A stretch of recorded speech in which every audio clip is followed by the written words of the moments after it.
ಇವ್ರು ಊರು ಯಜಮಾನ್ರ ಲೀಡ್ರ ಎಲ್ಲಡಿಗೆ ಎಲ್ಲ ಆಗಿದೆ ಮತ್ತೆ ಎಂತ ಮಾಡೋದು ಊರು ಯಾವುದು ಹಿಂದೆಲ್ಲ ಬರ್ತಾ ಇರ್ತಾವ ಆನೆಗಳು ಹಾಂ ಹಾಂ ಹಾಂ ಹೌದಾ ಇದು ಇದ್ರ ಕಾಂಡಲ್ಲ ಅದು ಅದ ಬಂದಾಗೆಲ್ಲ ಹಿಂಗೆ ಸೌಂಡ್ ಆಯ್ತು ಅಂದ್ರೆ ಹಿಂದೆ ಬರಾಗ್ತೈತಿ ನೋಡ್ರಿ ಇಲ್ಲೆಲ್ಲ ಹಿಂಗ್ ಹೋಗೈತೆ ಮತ್ತೆ ಅದು ಸೌಂಡ್ ನೋಡಿದ್ರೆ ಮಾತ್ರ ಇದು ಬಿಡಲ್ಲ ಮುರಿದಾಗ್ತಿತ್ತು ನೋಡಿಲ್ಲ ನಾವು ಮೈ ಕಟ್ತೀವಲ್ಲ ಸಹ ಅದನ್ನೇ ಹಾಕಿ ಹಾಕ್ತೋಗಿತ್ತು ಇಲ್ಲಿ ಕಟ್ಟಿದ್ದೀವಿ ನಾವು ಹೋದ ವರ್ಷ ತೆಂಗಿನಕಾಯಿ ಬಿಡಲ್ಲ ತೆಂಗಿನಕಾಯಿ ಐತಲ್ಲ ಅದು ಸುಳೆ ಪಪ್ಪ ತಗೊಂಡು ಸಿಗದು ಬಿಡುತ್ತೆ ಅದೇ ತಿರುಳು ನೋಡಕ್ ಹೋಗಿದೆ ನೋಡಿದ್ದೆ ಏನು ಸಿಕ್ಕಿಲ್ಲ ಸರ್ ಇದು 2-3 ವರ್ಷದ ಇದು ಅಂದ್ರೆ ಇಲ್ಲಿಗೆ ಅಂದ್ರೆ ಇದರಿಂದ ಆಚೆ ಕಡೆ ಹಳ್ಳಿಗಳಿಗೆ ಹೋಗುದಿಲ್ಲ ಅದು ಇಲ್ಲ ಆ ಕಡೆ ಹೋಗುತ್ತೆ ಇದು ಎಲ್ಲಿವರೆಗೂ ಹೋಗ್ತದೆ ಬಾನಹಳ್ಳಿ ಬಾನಹಳ್ಳಿವರೆಗೂ ಹೋಗುತ್ತೆ ಮತ್ತೆ ಬಾಳೆಗೊನೆ ಒಂದು ಮುಟ್ಟಲ್ಲ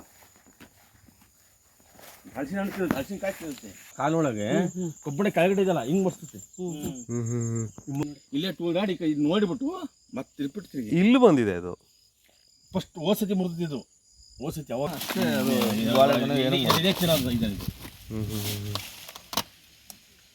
ಅದನ್ನು ಒಳಗಡೆ ತಿರುಳು ಮಾತ್ರ ತಿನ್ನುತ್ತೆ ಇದು ಇಂಥದ್ದು ಮಾತ್ರ ತಿನ್ನುತ್ತೆ ಎಲ್ಲ ಇದು ಸಹ ಬರೀ ಇಂಥದ್ದೇ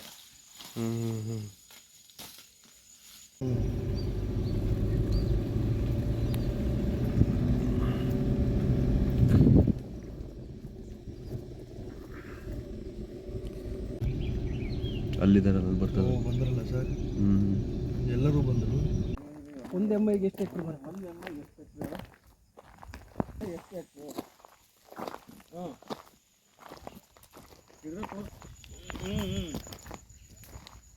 ಐತೆ ಅದಕ್ಕೆ ಎಷ್ಟು ಎಕರೆ ಬರ್ತದೆ ಅಂತ ನಾನು ಕೇಳಿದೆ ಅಣ್ಣ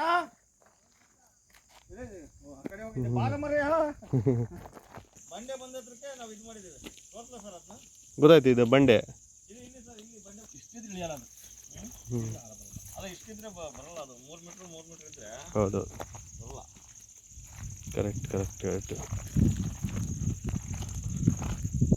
ಬಂಡೆ ಕೊಡಿದ್ರೆ ಆಚೆ ಈಚೆ ಇದೆಲ್ಲ ಬಿದ್ದು ಹೋಗ್ತದೆ ಬಂಡೆ ಬಂದು ಸರ್ ಇದು ಬಂಡೆ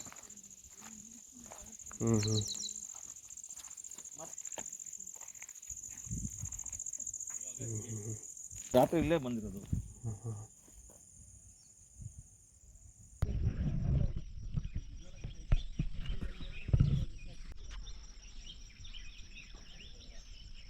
ಇದು ಪಿಪಿಟಿ ಇದು ನೋಡಿ ಇದು ಕ್ಲೀನಾಗಿ ಅಂದರೆ ಇದೆಲ್ಲದೂ ಕೂಡ ಕನೆಕ್ಟೆಡ್ಡು ಇದೇ ಥರ ಇರೋದಿಲ್ಲ ಅಲ್ಲಿ ಸಿಕ್ಕಾಪಟ್ಟೆ ಕಲ್ಲು ಈ ಥರ ಸಮಸ್ಯೆ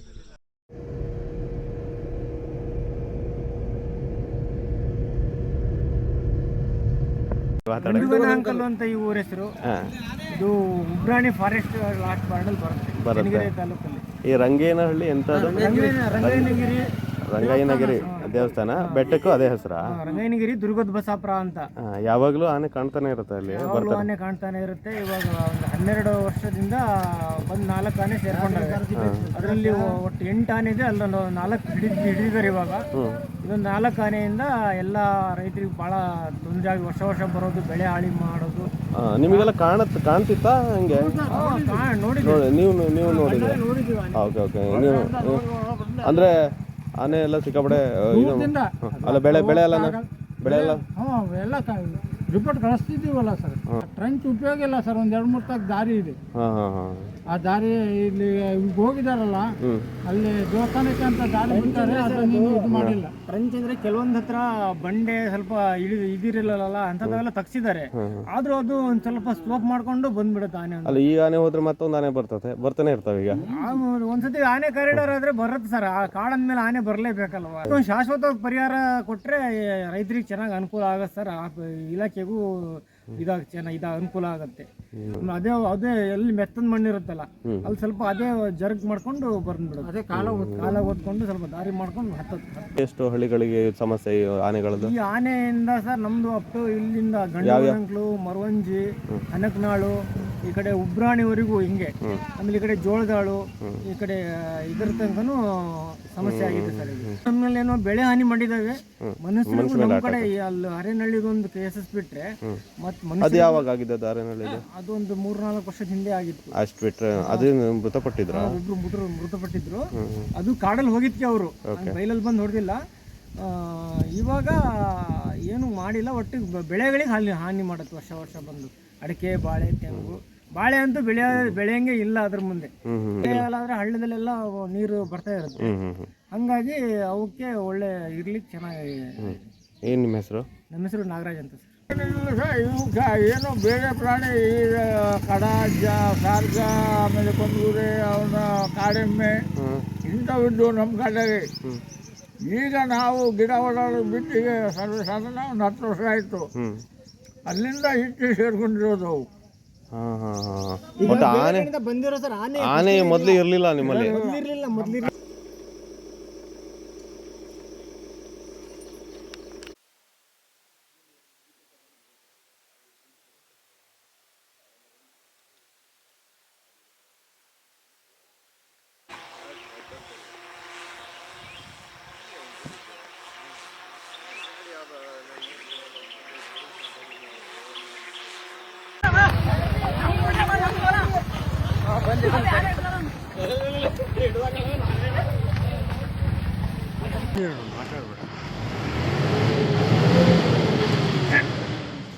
ಇಂತೂ ಚನ್ನಗಿರಿ ಆನೆ ಕಾರ್ಯಾಚರಣೆ ಮುಗೀತು. 3 ದಿನ ನಾನು ಕೂಡ ಇದ್ದೆ ಅಲ್ಲಿ. ನಿಮಗೆಲ್ಲ ಅಂದರೆ ಭಾಳ ಮುಖ್ಯವಾಗಿ ಚನ್ನಗಿರಿ ಅಂದ ತಕ್ಷಣ ದಾವಣಗೆರೆ ಬಾರ್ಡ್ರು ಈ ಥರ ಕಾಡಿರುತ್ತೋ ಇಲ್ಲೋ ಅಂತ ಹೇಳ್ಬಿಟ್ಟು ಕೆಲವರಿಗೆ ಇರುತ್ತೆ, ಬಟ್ ಅಂದರೆ ಹೊರಗಡೆ ಅವರಿಗೆ. ಇದೊಂದು ಬ್ರಿಟಿಷ್ ಕಾಲದಲ್ಲೇ ಹಂಟಿಂಗಿಗೆ ಫೇಮಸ್ ಆಗಿರುವಂಥ ಪ್ರದೇಶಗಳಲ್ಲಿ ಕುಕ್ವಾಡ ಇರ್ಬೋದು, ಜೋಳದಾಳ, ಅಲ್ಲೆಲ್ಲ ಸ್ಟೇ ಮಾಡ್ತಿದ್ದಂಥ ಕುರುಗಳಿರುವಂತಹ ಈ ಒಂದು ಫಾರೆಸ್ಟ್ ಇದು. ಕುರುಚಲು, ಎಲೆ ಉದುರಿಸುವ ವರ್ಗ. ಇಲ್ಲಿ ಆನೆ ಸ್ವಚ್ಛಂದವಾಗಿ ಓಡಾಡ್ತಿತ್ತು. ಸುಮಾರು ಒಂದೊಂದು ಬೆಟ್ಟ 3,000-4,000 ಎಕರ್ಗಳಷ್ಟು, ಒಂದೊಂದು ಗುಡ್ಡ ಆ ಥರ ಅಷ್ಟು ದೊಡ್ಡ ಗುಡ್ಡಗಳ ಮಧ್ಯೆ ಬರುವಂಥ ಒಂದು ವರ್ತುಲಾಕಾರವಾಗಿರುವಂಥ ಒಂದು ಪ್ರದೇಶ. ಕುಕ್ವಾಡ, ಉಬ್ರಾಣಿ, ಹನುಮಗಿರಿ ಈ ಥರ ಎಲ್ಲ. ನಾವು ರಂಗೇನು ಬೆಟ್ಟ ಅಂತ ಹೇಳ್ಬಿಟ್ಟು ಅಲ್ಲಿ ದೇವಸ್ಥಾನ ಇದೆ, ರಂಗನಾಥ ಸ್ವಾಮಿ ಏನೋ ಬೆಟ್ಟ ಇದೆ, ಚಾರಣ ಎಲ್ಲ ಹೋಗ್ತಾರೆ. ಅಲ್ಲಿ ಆನೆಗಳನ್ನು ಹಿಡಿಯೋದಕ್ಕೆ ಪ್ಲ್ಯಾನ್ ಮಾಡಿದ್ದು. ಇದು ಮೂಲತಃ ಈ ಆನೆ ಸುಮಾರು ಈ ಬಂಡೀಪುರ ಭಾಗದ ಆ ಕಡೆ ಭಾಗದ ಆನೆ ಥರ ಇದರ ಸಹವರ್ತಿಗಳು, ಇದರ ಸಹಚರರು ಈಗಾಗಲೇ ಸೆರೆ ಸಿಕ್ಕಾಗಿದೆ. ನಾಗಣ್ಣ, ಬಾಲಣ್ಣ ಅಂತೆಲ್ಲ ತುಂಬ ಜನ ನಮ್ಮ ಎಲಿಫೆಂಟ್ ಲವರ್ಸ್ಗೆಲ್ಲ ಗೊತ್ತಿರ್ಬೋದು. ಅವೆಲ್ಲ ಅವನ್ನೆಲ್ಲ ಹಿಡಿದಿದ್ರು. ಈಗ ಈ ಆನೆ, ಅದರಲ್ಲಿ ನಾಗಣ್ಣನೇನೋ ಒಂದು ಸತ್ತು ಹೋಗಿದೆ. ಅದರ ಗುಂಪಿನ ಇದೊಂದು ಆನೆ ಅಂತ, ತುಂಬ ಮ್ಯಾಸಿವ್, ಒಂದು 6,000 kg ಮೇಲೆ ಇರುವಂಥ ಆನೆ, 35 ವರ್ಷ 40ರ ಮಧ್ಯೆ ಇರುವಂಥದ್ದು. ತುಂಬ ಚಂದದ ಆನೆ. ಅದು ಕೋರೆ ಎಲ್ಲ ನೋಡಿ ತುಂಬ ಜನ ಖುಷಿಪಟ್ಟಿದ್ರು. ಇತ್ತೀಚಿನ ದಿನಗಳಲ್ಲಿ ಈ ಥರ ಸೆರೆ ಹಿಡಿದಿರುವಂಥ ಆನೆಗಳಲ್ಲಿ ಇದೇ ತುಂಬ ದಸ್ಪುಷ್ಟವಾಗಿ ಚೆಂದ ಇರುವಂಥ ಆನೆ. ಒಟ್ಟು ಈ ಕಾರ್ಯಾಚರಣೆಯಲ್ಲಿ ಡಾಕ್ಟರ್ ಮುರಳಿ ಮನೋಹರ್ ಮತ್ತು ಹಿರಿಯ ಪಶು ವೈದ್ಯರಾಗಿರುವಂಥ ಮುಜೀಬ್ ಮುರಳಿ ಅವರು ತುಂಬ ದಿನಗಳ ನಂತರ ಒಂದು ಅವಕಾಶ ಸಿಕ್ತು. ಈಗ ಆನೆ ಕಾರ್ಯಾಚರಣೆಯನ್ನು ಯಶಸ್ವಿಯಾಗಿ ಮಾಡಿದ್ದಾರೆ. ಡಾಕ್ಟರ್ ಮುರಳಿ ಅವರೇ ಮಾಡಿದ್ದಾರೆ ಅಂತ ನನಗೆ ಗೊತ್ತಿರೋದು. ಕಾಲರ್ ಮಾಡಿಲ್ಲ, ಕಾಲರ್ ಪರ್ಮಿಷನ್ ಇರಲಿಲ್ಲ, ಹಾಗಾಗಿ ಕಾಲರ್ ಮಾಡಿದ್ರೆ ಅದು ಆನೆಯನ್ನು ಮತ್ತೆ ಆ ಕಡೆ ಬಂಡೀಪುರ ಫಾರೆಸ್ಟ್ಗೆ ತಗೊಂಡೋಗಿ ಬಿಟ್ಟಿದ್ದಾರೆ. ತುಂಬ ಆನೆಯ ಬಗ್ಗೆ ಹೇಳುವಂಥದ್ದು ಅನಿವಾರ್ಯ ಇಲ್ಲ. ನಾನು ಈ ಭಾಗದ ಬಗ್ಗೆ ನಾನು ತಿರುಗಾಡಿದಾಗೆ ಮತ್ತು ಆನೆ ಕಾರ್ಯಾಚರಣೆಯಲ್ಲಿ ಆಗಿರುವಂಥ ಘಟನೆಗಳ ಬಗ್ಗೆ ಒಂದಿಷ್ಟು ಮಾಹಿತಿಯನ್ನು ಕೊಡಬೇಕು. ಜೊತೆಗೆ ಅಲ್ಲಿನ ರೈತರುಗಳ ಕೆಲವು ರಿಯಾಕ್ಷನ್ಗಳಿದೆ ಮತ್ತು ಆ ಸ್ಥಳದ ಒಂದಿಷ್ಟು ವಿವರ ಇದೆ. ಮೊದಲನೇದಾಗಿ ಈ ಆನೆ ಕಾರ್ಯಾಚರಣೆ ಆರಂಭ ಆದಾಗ ಮೊದಲು ಎದ್ದಂಥ ಪ್ರಶ್ನೆ ಏನಾಗಿತ್ತು ಅಂತಂದರೆ, ಈ ಆನೆಯನ್ನು ಹಿಡಿಬಾರ್ದು, ಅಂದರೆ ಅದಕ್ಕೆ ಹಿಡಿದ್ರೂ ಕೂಡ ಕಾಲರ್ ಹಾಕಿಬಿಟ್ಟು ಬಿಡಬೇಕು, ಅದನ್ನು ಮತ್ತೆ ಸಕ್ಕರೆ ಬೈಲ್ಗೋ ಇನ್ನೆಲ್ಲಿಗೋ ತಗೋಗಿ ಅದನ್ನು ಆ ಆನೆಯನ್ನು ಸಾಯಿಸಬಾರ್ದು ಅಂತ ಪರಿಸರವಾದಿಗಳದ್ದು ಒಂದು ಕೂಗಿತ್ತು. ಅದು ಹಂಗೆ ಆಯಿತು. 3 ದಿನ ಕಾರ್ಯಾಚರಣೆಯಲ್ಲಿ ನಾನೆಲ್ಲ ಓಡಾಡಿದಾಗ ಮತ್ತು EPTಗಳು, ಎಲಿಫೆಂಟ್ ಪ್ರೂಫ್ ಟ್ರೆಂಚಸ್ ಏನಿದೆಯಲ್ಲ ಅದು, ಮತ್ತು CPTಗಳನ್ನೂ ಹೊಡಿತಾರೆ. ಇದು EPTನೇ ಹೊಡೆದಿದ್ದಾರೆ. EPTಗಳು ಸರಿಯಾಗಿ ಮೇಂಟೈನ್ ಮಾಡದೆ ಆನೆಗಳು ಈ ಥರ ಹೊಲ ಗದ್ದೆಗಳಿಗೆ ಬರ್ತವೆ ಅಂತ ಹೇಳ್ತಿದ್ರು. ಅಂದರೆ ಅದು ಹೊಡೆದೇ ಇಲ್ಲ ಅಂತಲೂ ಕೆಲವರು ವಾದ ಇತ್ತು. ಆದರೆ ಹೊಡೆದಿದ್ದಾರೆ. ಆ ಹಣವನ್ನು ಪೋಲ್ ಮಾಡಿದ್ದಾರೆ, ಏನು ಕೋಟಿಗಟ್ಟಲೆ ಹಣ ವಿನಿಯೋಗ ಮಾಡಿ EPT ಹೊಡೆದು, ಅದು ಅಲ್ಲಿ ಕಲ್ಲು ಬರುತ್ತೆ, ಅದೆಲ್ಲ ಕ್ರಷರ್ಗಳೆಲ್ಲ ತುಂಬ ಇದೆ ಆ ಭಾಗದಲ್ಲಿ. ಮಹಾರುದ್ರ ಕ್ರಷರ್ ಅನ್ನುವಂಥ ಸ್ಥಳದಲ್ಲೇ ಆನೆಯನ್ನು ಹಿಡಿದಿದ್ದು. ಸೊ ಆ ಕ್ರಷರ್ದ ಏನು ಬಂಡೆಗಳಿದಾವಲ್ಲ ಅವುಗಳೆಲ್ಲ EPTಗೆ ಅಡೆತಡೆ ಆಗಿದ್ದಾವೆ. ನಾನು ಈ ನಡುವೆ ಒಂದು ಇನ್ಫಾರ್ಮೇಷನ್ನ ಹೇಳಬೇಕು. ತುಂಬ ಒಳ್ಳೆಯ ಆ್ಯಕ್ಟಿವಿಸ್ಟು, ಎನ್ವಿರಾನ್ಮೆಂಟ್, ಫಾರೆಸ್ಟು, ಆಮೇಲೆ ಯಾವುದೇ ವಿಷಯದ ಮೇಲೆ ಆಸಕ್ತಿ ಇರುವಂಥವ್ರು, ನಿಜವಾಗ್ಲೂ ಉಳಿಸ್ಬೇಕು ಅಥವಾ ಬೆಳೆಸಬೇಕು ಆ ಥರ ಕನ್ಸರ್ನ್ ಇರುವಂಥ ಯಾವುದೇ ಆ್ಯಕ್ಟಿವಿಸ್ಟು ಈ ಡಿಪಾರ್ಟ್ಮೆಂಟ್ ಜೊತೆಗೆ ಸ್ವಾಭಿಮಾನದಿಂದ ಇರೋಕ್ಕೆ ಸಾಧ್ಯ ಇಲ್ಲ. ಅಂದರೆ ಇವರು ನೋಡುವ ರೀತಿ ಇದೆಯಲ್ಲ, ಆ ಥರ ಪ್ರಶ್ನೆ ಮಾಡುವಂಥ ಯಾವುದೇ ವ್ಯಕ್ತಿಗಳನ್ನ ಇವರು ನೋಡುವಂಥ ಆ ರೀತಿ, ಆ ಮೈಲಿಗೆ ಥರ ನೋಡ್ತಾರೆ. ನನಗೆ ಈ 3 ದಿನದಲ್ಲಿ ನಾನು ಹೋದಾಗ, ನಾನು ಮೊದಲನೇ ದಿನ ನಮ್ಮ ಹಿರಿಯ ಅಧಿಕಾರಿಗಳು ಸಿಕ್ಕಿದ್ರು, ಅವ್ರ ಜೊತೆಗೆಲ್ಲ ನಾನು ಮಾತಾಡಿದೆ. 2ನೇ ದಿನ ನಾನು ಹೋಗಲೇ ಇಲ್ಲ, ಯಾಕೆಂದರೆ ಅಲ್ಲಿ ನಾವು ಬಂದಾಗ ಆಗೋ ಆ ಸನ್ನಿವೇಶಗಳು ಆ ಥರದ್ದೆಲ್ಲ ನಮಗೆ ಭಾಳ ಬೇಸರ ಅನ್ನಿಸ್ತು.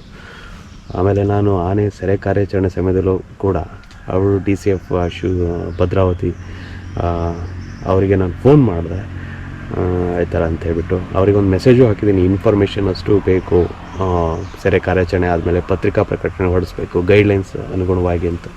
ಏನೇನೂ ಮಾಡಲಿಲ್ಲ. ನಾನು ಮೊದಲನೇದಾಗಿ ನನಗೇನು ಬನ್ನಿ ಅಂತ ಅವರೇನು ಹೇಳಲಿಲ್ಲ. ನಾನು ಮೊದಲೇ ಕೇಳಿದ್ದೆ, ಯಾರು ಈ ಥರ NGO ರೆಪ್ರೆಸೆಂಟೇಟಿವ್ ಇದ್ದಾರೆ, ಯಾರು ವಿಡಿಯೋ ಕವರೇಜ್ ಮಾಡ್ತಿದ್ದಾರೆ ಅಂತ. ಯಾಕಂದರೆ PCCF ಪುಷ್ಕರ್ ಅವರು ಒಂದು ಡೈರೆಕ್ಷನ್ ಕೊಟ್ಟಿದ್ದರು, ಯಾರು ವೀಡಿಯೋಗಳನ್ನ ಸಿಬ್ಬಂದಿ ಮಾಡಬಾರ್ದು, ಕಾರ್ಯಾಚರಣೆ ಸ್ಟ್ರಿಕ್ಟಾಗಿ ನಡೀಬೇಕು SOP ಪ್ರಕಾರ ಅಂತ. ಇದು ಯಾವುದೂ ಕೂಡ SOP ಪ್ರಕಾರ ಪರಿಪೂರ್ಣವಾಗಿ ಏನು ನಡೆದಿಲ್ಲ. ಕಾರಣ ಏನು ಅಂತಂದರೆ, NGO ರೆಪ್ರೆಸೆಂಟೇಟಿವ್ ನಾನು ಅಲ್ಲಿ ಹೋದ್ಮೇಲೆ ಗೊತ್ತಾಗಿದೆ ಏನು ಅಂದರೆ, ನನಗೆ ಗೊತ್ತಿರುವಂಥ ನನ್ನ ಸ್ನೇಹಿತರೆ ಒಬ್ಬರು ಇದ್ದರು, ಅವರಿಗೆ ಮಾಹಿತಿನೇ ಇಲ್ಲ ಎಲ್ಲಿ ಹಿಡಿತಿದ್ದಾರೆ ಏನು ಅಂತ. ಅವತ್ತು ಸೆರೆ ಕಾರ್ಯಾಚರಣೆ ಸಮಯದಲ್ಲೂ ಕೂಡ ಅವ್ರಿಗೆ ಲೊಕೇಶನ್ ಗೊತ್ತಿಲ್ಲ, ಅವರು ಕೂಡ ಆ ಕಾರ್ಯಾಚರಣೆಯ ಹೊರಗಿದ್ದರು. ಆಗಬಾರ್ದು, ಯಾಕಂದರೆ ಆ ಕಾರ್ಯಾಚರಣೆಯ ವಿಟ್ನೆಸ್ ಅವರು ಆಗಿರ್ತಾರೆ, ಅದಾಗಿಲ್ಲ. ಈ ಥರ ಮಾಹಿತಿಗಳನ್ನು ಮಾಧ್ಯಮಗಳಿಗೆ ಕೊಡಬೇಕು, ಮಾಹಿತಿಯನ್ನು ಜನರಿಗೆ ಮುಟ್ಟಿಸೋಲ್ಲಿ ಬಹಳಷ್ಟು ಕೆಲಸಗಳನ್ನ ಮಾಡ್ತಿರ್ತಾರೆ. ಅವರಿಗೆ ಪೂರ್ಣವಾದ ಮಾಹಿತಿ ಇರಬೇಕು, ಅದನ್ನು ಕೊಡಬೇಕು ಅಂತಿದೆ. ಆದರೆ ಇವರು ಯಾವುದೇ ಮಾಹಿತಿಯನ್ನು ಕೊಡಲಿಲ್ಲ. ಇದು ನೋಡಿ, ಈಗಾಗಲೇ 2 ದಿನ ಕಳೆದೋಯ್ತು, 2-3 ದಿನಕ್ಕೆ ಬಂತು. ಇವತ್ತಿನವರೆಗೆ ಅದರದ್ದು ಏನಾಯಿತು ಏನು ಅಂತ ಮಾಹಿತಿ ಕೊಡಲಿಲ್ಲ. ಈ ಥರ ಅಧಿಕಾರಿಗಳ ಬೇಜವಾಬ್ದಾರಿ. ಒಟ್ಟು ಆನೆ ಹಿಡಿಯೋದನ್ನು ಎಂಜಾಯ್ ಮಾಡುವಂಥದ್ದು ದೊಡ್ಡ ಸಾಧನೆ ಅಂತ ಮಾಡೋದು. ನನಗೆ ಈ ತನಕ ನಮ್ಮ ಆ್ಯಕ್ಟಿವಿಸ್ಟ್ಗಳಲ್ಲಿ ನಾನು ಕೇಳೋದೇನು ಅಂತಂದರೆ, ನೀವಾಗಿ ಹಾಳು ಮಾಡಿರೋದು ಇದು ಎನ್ವಿರಾನ್ಮೆಂಟ್. ಯಾಕಂದರೆ ನೀವು ಪ್ರಶ್ನೆಗಳನ್ನ ಮಾಡಲಿಲ್ಲ. ಎಷ್ಟೋ ಜನ ಆ್ಯಕ್ಟಿವಿಸ್ಟ್ಗಳಿಗೆ NGOಗಳಿರ್ತಾರೆ, ಟ್ರಸ್ಟ್ ಇರ್ತದೆ, ಗಿಡ ನೆಡೋದಕ್ಕೆ ಪರ್ಮಿಷನ್ ಆಯಾ DCFಗಳು ಕೊಡ್ತಾರೆ, ಅಲ್ಲಿ ಮಜಾ ಮಾಡೋದು ಇದು ಎಲ್ಲದೂ ಅವರೇ ಮಾಡೋದು, ಮತ್ತು ನಿಮಗೆ ಇನ್ವಾಲ್ವ್ಮೆಂಟು ಅವರೇ ತೋರಿಸೋದು. ಈ ತನಕ ನನ್ನ ಮೂಲ ಶಿವಮೊಗ್ಗ ಸರ್ಕಲ್ ಇದೆಯಲ್ಲ, ಅಲ್ಲಿ ಒಂದೇ ಒಂದು ಅನಿಮಲ್ದು PM ನನ್ನನ್ನು ಕರೆದಿಲ್ಲ. ಚಿರತೆ, ಹುಲಿ ಹೇಳ್ಬೋದು, ಇವರೆಲ್ಲ ಆರಾಮಾಗಿ ಹೋಗ್ತಾ ಇರ್ತಾರೆ. ಅಲ್ಲೇ ಈಗ ಆನೆ ಸೆರೆ ಕಾರ್ಯಾಚರಣೆಯಲ್ಲೂ ಅಷ್ಟೇ, ಯಾಕೆ ಲೋಕಲ್ ರೆಪ್ರೆಸೆಂಟೇಟಿವ್ ಮತ್ತು ಜೊತೆಗೆ NGO ಸದಸ್ಯರುಗಳನ್ನ ಇಟ್ಕೊಬೇಕು ಅಂತಂದರೆ, ಅವರು ಕಾರ್ಯಾಚರಣೆಯಲ್ಲೂ ಗೈಡ್ಲೈನ್ಸ್ ಫಾಲೋ ಆಗುತ್ತೋ ಇಲ್ಲೋ ಅನ್ನೋದನ್ನ ನೋಡಬೇಕು. ಅವರು custodian of laws, the regulations, ರೂಲ್ಸ್ನ ಆಗಿರ್ತಾರೆ. ತುಂಬ ಜನ ಮತ್ತು ತುಂಬ ವೀಡಿಯೋಗಳಲ್ಲಿ, ಯೂಟ್ಯೂಬ್ಗಳಲ್ಲಿ ನಾವು ನೋಡ್ತಾ ಇರ್ತೀವಿ. ಅಂದರೆ ಪರಿಸರವಾದಿಗಳು, ಪರಿಸರ ಆಸಕ್ತರಿದ್ದವರೆಲ್ಲ ಸ್ಥಳಕ್ಕೆ ಬರಬೇಕು, ಕಾರ್ಯಾಚರಣೆ ಬರಬೇಕು, ನೋಡಬೇಕು ಅಂತ. ಅದು ನಿಮ್ಮಂಥವ್ರನ್ನ ಒಳಗಡೆ ಬಿಡ್ಕೊತಾರೆ, ನಮ್ಮಂಥವ್ರನ್ನ ಬಿಡ್ಕೊಳೋದಿಲ್ಲ. ನೆನ್ಪಿಟ್ಕೊಳ್ಳೋದು, ನಮಗೆ ಬೇಕಾಗಿರೋದು ಈ ಪರಿಸರ, ಈ ಕಾಡು, ಈ ವನ್ಯಜೀವಿಗಳು ಏನಿದೆ ಸಂಪತ್ತು, ಅದು ಹಾಗೆ ಇರಬೇಕು. ಇದು ಡಿಪಾರ್ಟ್ಮೆಂಟಿಂದ ಉಳಿಯುತ್ತೆ ಅಂತ ನಾವೇನು ಅಂದ್ಕೊಂಡಿರೋದು. ತುಂಬ ಒಳ್ಳೆ ಆ್ಯಕ್ಟಿವಿಸ್ಟ್ ಏನಿದಾರಲ್ಲ, ಅವರು ಈ ಡಿಪಾರ್ಟ್ಮೆಂಟ್ ಜೊತೆ ಸಹಯೋಗದಲ್ಲಿ ಕೆಲಸ ಮಾಡೋದಕ್ಕೆ ಸಾಧ್ಯನೇ ಇಲ್ಲ ಅಂತ ನಾನು ಹೇಳ್ತೀನಿ. ಇನ್ನು ಯಾರಾದರೂ ಒಳಗಡೆ NGO ನನ್ನ ಟ್ರಸ್ಟ್ ಅಂತಿದ್ದರೆ ಅವರವ್ರ ಬೆಳೆ ಬೇಯಿಸ್ಕೊಳ್ಳೋದಕ್ಕೆ ಮಾಡುವಂಥ ಕೆಲಸಗಳು. ನಾನು ಉತ್ತರದಾಯಿತ್ವ ಯಾರಿಗೆ ಅಂತಂದರೆ ನನ್ನ ಫಾಲೋವರ್ಸ್ಗೆ, ನನ್ನ ರೈನ್ಲ್ಯಾಂಡ್ ಫಾಲೋವರ್ಸ್. ಎಲ್ಲೋದ್ರೂ ಮಾತಾಡ್ಸೋರು ಅವ್ರ ಪ್ರೀತಿಯಿಂದ ನಾವು ಈ ತನಕ ಬಂದಿದ್ದೀವಿ. ಹಾಗಾಗಿ ಅದು ಎಲಿಫೆಂಟ್ ಲವರ್ಸ್ ಇರ್ಬೋದು, ಎಲ್ಲ ಇರ್ಬೋದು. ಈ ಆನೆ ಸೆರೆ ಕಾರ್ಯಾಚರಣೆಯಲ್ಲೂ ಕೂಡ ಕಾಲರ್ ಹಾಕಿಲ್ಲ, ಕಾಲರು ತೆಗೆದಿದ್ದಾರೆ ಬಿಡಬೇಕಾದ್ರೆ. ಮತ್ತು ಆನೆಗಳು ಹಗ್ಗ ಇತ್ತು ಅಂತ ಹೇಳ್ಬಿಟ್ಟು ಕೆಲವರು ಪ್ರಶ್ನೆಗಳಿತ್ತು. ಅದಕ್ಕೂ ನಾನು ಹೇಳಿದೆ, ಅದು ಹಗ್ಗ ವಿಡಿಯೋ ಡಾಕ್ಯುಮೆಂಟ್ ಇರೋವಂಥ ವೀಡಿಯೋನೇ ತೆಗೆದುಬಿಟ್ಟು ಹಗ್ಗ ಕಟ್ ಮಾಡಿದ್ದಾರೆ, ಹಗ್ಗ ಉದುರು ಬಿದ್ದಿದೆ ಅದು ಮುಂದೆ ಅಂತ ಹೇಳ್ಬಿಟ್ಟು ಹೇಳಿದ್ದೀನಿ. ಹಾಗಾಗಿ ನೀವು ಏನೇ ಪ್ರಶ್ನೆಗಳು ಇದು ರಿಲೇಟೆಡ್ ಕೇಳಿದ್ರೆ ನಮ್ಮ ರೈನ್ಲ್ಯಾಂಡ್ ಇವರಿಗೆ ಮಾತ್ರ ನಾನು ಉತ್ತರ ಕೊಡಬೇಕು ಹೊರತು ಇನ್ಯಾರಿಗೂ ಕೊಡೋಕ್ಕೆ ಸಾಧ್ಯ. ಈ ಚನ್ನಗಿರಿಯ ಭಾಗದಲ್ಲಿ ನಾನು ಆಗಲೇ ಹೇಳ್ದಂಗೆ ಆ ಸರ್ಕ್ಯುಲರ್ ನಮ್ಮ ಫಾರೆಸ್ಟ್ ಅದೇನು ಮೊದಲು ಕನೆಕ್ಟೆಡ್ ವಿತ್ ಭದ್ರಾ ಇರ್ಬೋದು, ಈ ಕಡೆ ಎಲ್ಲ ತುಂಬ ಇರುವಂಥದ್ದು. ನಾನು ನನ್ನ ಪತ್ರಿಕೆಯಲ್ಲಿ ತುಂಬ ಈ ಸ್ಟೋರಿಗಳನ್ನು ಬರೆದಿದ್ದೀನಿ. ಅದರಲ್ಲೂ ಕೂಡ ಇಲ್ಲಿ ದೇವಸ್ಥಾನಗಳು ಭಾಳ ಇದ್ದಾವೆ. ಹಿಂದೆ ಕರಡಿ ಬಿಹೇವಿಯರ್, ಫುಡ್ ಬಿಹೇವಿಯರ್ ಚೇಂಜ್ ಆಗಿರೋ ಬಗ್ಗೆನೂ ನಾನು ಬರ್ತಿದ್ದೆ. ಅಂದರೆ ಕರಡಿಗಳು ಈ ದೇವಸ್ಥಾನದಿಂದ ಬಿಸಾಡಿರುವಂತಹ ಪದಾರ್ಥಗಳನ್ನು ಅರಸಿ ಹೋಗುವಂಥದ್ದು, ಅದನ್ನು ಸಾಕಷ್ಟು ಸುದ್ದಿಗಳನ್ನು ಮಾಡಿದ್ದೀವಿ. ಹಾಗಾಗಿ ಮನುಷ್ಯರ ನಡುವೆ ಮತ್ತು ಪ್ರಾಣಿಗಳ ನಡುವೆ ಇರುವಂಥ ಸಮಸ್ಯೆಗಳಿಗೆ ನಾವು ಆ ಒಂದು ಕಾಡನ್ನು ಮಾಡಿಫೈ ಆಲ್ಟ್ರ್ ಮಾಡಿರುವಂಥದ್ದು, ಅದನ್ನು ಬದಲು ಮಾಡಿರುವಂಥದ್ದು ಇವೆಲ್ಲ ಕಾರಣ ಆಗುತ್ತೆ. ಸೊ ಇದಿಷ್ಟು ಅಲ್ಲಿ ನಡೆದಿರುವಂಥದ್ದು. ಮತ್ತು ಈ ಫಾರೆಸ್ಟನ್ನು ಒಂದು ಪ್ರಿಸರ್ವ್ ಮಾಡಿ ಇಡಬೇಕು ಅಂತ ಹೇಳ್ಬಿಟ್ಟು ನಮಗೆ ಮೊದಲಿಂದನೂ ಕೂಡ ಇದೆ. ಅಂದರೆ ಅದನ್ನು ಒಂದು ಸ್ಯಾಂಕ್ಚುರಿ ಮಾಡಬೇಕು ಅಂತ ಈ ಉಬ್ರಾಣಿ, ಕುಕ್ವಾಡ, ಇದ್ರ ಜೊತೆಗೆ ಅಕ್ಕಪಕ್ಕದಲ್ಲಿರುವಂತಹ ಬೆಟ್ಟ ಗುಡ್ಡಗಳಲ್ಲಿ ಏನು ಈಗ ಫಾರೆಸ್ಟಲ್ಲಿರುವಂಥದ್ದು ಎಲ್ಲದನ್ನು ಸೇರಿಸ್ಬಿಟ್ಟು ಇದೊಂದು ಸೆಪ್ರೇಟಾಗಿ ಒಂದು ರಿಸರ್ವ್ ಮಾಡಬೇಕು ಅದನ್ನು ಅಂತ ಹೇಳಿಬಿಟ್ಟು, ಅದು ಕರಡಿ ಮಾಡ್ಬೋದು ಅಥವಾ ಹೆಸರಲ್ಲಿ ಮಾಡ್ಬೋದು ಅಥವಾ ವನ್ಯಜೀವಿಗಳಿಗೆ ಯಾವುದಾದ್ರು ಒಂದು ರಿಸರ್ವ್ ಮಾಡ್ಬೋದು. ಈ ಶೆಟ್ಟಿಹಳ್ಳಿ ಇದೆಯಲ್ಲ ಆ ಥರ ಅದನ್ನು ಮತ್ತು ಶಿವಮೊಗ್ಗದ ವೈಲ್ಡ್ ಲೈಫ್ ಡಿವಿಷನ್ಗೆ ಕೊಡಬೇಕು ಅಂತ ಹೇಳಿಬಿಟ್ಟು ಹಿಂದೆ ಭದ್ರಾವತಿ DCF ಆಗಿರುತ್ತೆ, ಅವರು ರಿಟೈರ್ಡ್ ಆಗೋ ಟೈಮಲ್ಲಿ ಮಾಡಿ ಹೋಗಿದ್ರಂತೆ. ಸೊ ಅದರ ಪ್ರಪೋಸಲ್ ಕಳಿಸಿದ್ದಾರೆ. ಅದಿನ್ನೂ ನನ್ನ ಫ್ರೆಂಡ್ಗಳ ಪ್ರಕಾರ 21-22 ನಡುವೆ ಅದು ಈಗ ಫಾರೆಸ್ಟ್ ನಮ್ಮ ಸ್ಟೇಟ್ ವೈಲ್ಡ್ ಲೈಫ್ ಬೋರ್ಡಲ್ಲಿ ಅದು ಪೆಂಡಿಂಗ್ ಇದೆ. ಅದನ್ನೇನು ಮಾಡೋದು, ಪೊಲಿಟಿಕಲ್ ಪ್ರೆಷರ್ ಜಾಸ್ತಿ ಇರುತ್ತೆ ಅವರಿಗೆ, ಮಾಡಿದರೆ ಏನು ಸಮಸ್ಯೆ ಅಂತ. ಇನ್ನು ಈ ಭಾಗದಲ್ಲಿ ಜನರುಗಳನ್ನ ಮಾತಾಡಿಸ್ದಾಗಲೂ ಕೂಡ ಹಿಂದೆ ಇದ್ದಂಥ ಪ್ರಾಣಿಗಳ ಬಗ್ಗೆ, ಆಮೇಲೆ ಅವರು ಆನೆಗಳ ಬಗ್ಗೆ ಹೇಳ್ತಾರೆ, ಆನೆಗಳು ಇರ್ತಿರ್ಲಿಲ್ಲ ಅಂತ. ಹಿಂದೆ ಈ ಆನೆಯು ಕೂಡ ಒಂದು 2-3 ವರ್ಷದ ಹಿಂದೆನೂ ಆ ದಿನದಿಂದಲೂ ಕೂಡ ಸಮಸ್ಯೆ ಕೊಡ್ತಿದೆ. ಇದ್ರ ಜೊತೆಗೆ ಕೆಲವು ಭದ್ರ ಆನೆಗಳು ಬರ್ತವೆ, ಇಲ್ಲಿವರೆಗೆ ಬಂದು ಹೋಗ್ತವೆ. ಹಿಂದೆಲ್ಲ ಶಾಂತಿ ಸಾಗರವರೆಗೆ ಹೋಗಿ ಅಲ್ಲೆಲ್ಲ ಹಿಡಿದು ಥರದೆಲ್ಲ ಸಿಕ್ಕಾಪಡೆ ನೀವು ನೋಡಿರ್ತೀರ. ಬಟ್ ಒಂದು 6 ಇಯರ್ಸ್ ಆಯಿತು ಅನಿಸುತ್ತೆ, 6 ವರ್ಷದಿಂದ ಈ ಕಡೆ ಯಾವುದೂ ಕ್ಯಾಪ್ಚರ್ ಆಪ್ರೇಷನ್ ಆಗಿರಲಿಲ್ಲ. ಇದು ಮೊದಲನೇ ಆಪ್ರೇಷನ್ನು. ಇನ್ನೊಂದು ಬಹಳ ಮುಖ್ಯವಾಗಿ, ನಾನು ಆನೆ ಓಡಾಡಿರುವ ಜಾಗದಲ್ಲೆಲ್ಲ ಹೋಗಿ ರೈತರನ್ನೆಲ್ಲ ಮಾತಾಡಿಸ್ತಿದ್ದೆ. ಆನೆ ಈ ಬಾಳೆಯ ತಿರುಳನ್ನು ತಿಂತಿತ್ತು. ಅಂದರೆ ಅದು ತಿರುಳು ಮಾತ್ರ ಎಷ್ಟು ಕ್ಲೀನಾಗಿ ಬಿಡಿಸಿ ತಿಂತಿತ್ತು. ತಿಂದಿರೋವಂಥ ಎಲ್ಲ ದಿಂಡುಗಳೆಲ್ಲ ನೋಡ್ತಾ ಇದ್ದೆ, ಭಾಳ ಇದಾಯಿತು. ಆನೆ ತುಂಬ ಮ್ಯಾಸಿವ್, ಸಿಕ್ಕಾಪಟ್ಟೆ ಅದರ ಪಾದದ ಗುರುತುಗಳು.